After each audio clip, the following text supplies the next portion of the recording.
Welcome to the chapter People and Migration. Let us start our learning by taking the example of Ramaya, who is a migrant teacher in Hyderabad. Since many years, my parents and grandparents lived in Mogilidori village, Mandal Chityal, Nalgonda district. For irrigation of agricultural crops like paddy and cotton, the people of Mogilidori village are dependent on borewells. The village has the population of 700 to 800 with 150 houses and is 80 kilometers away from Hyderabad. In this village, agriculture is the main source for most of the households. There was no proper road facility or even transport facility to come from Mogilidori to Hyderabad in my early childhood.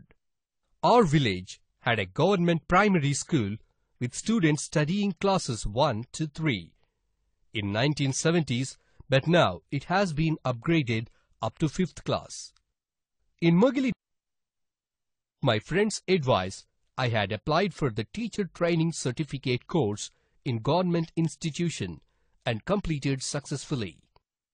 A friend who helped me to apply for the course also advised where to stay in Hyderabad. In 1983, I got a job as a government school teacher and was posted at Pantangi in Nalgonda district, which is 25 kilometers away from Mogilidori. I got transferred to another village school after 2 years. There I worked for 5.5 years. During all these years, my family lived either in Pantangi or Chautupal, from where I travelled to school. We again moved back to Hyderabad in the year 2004.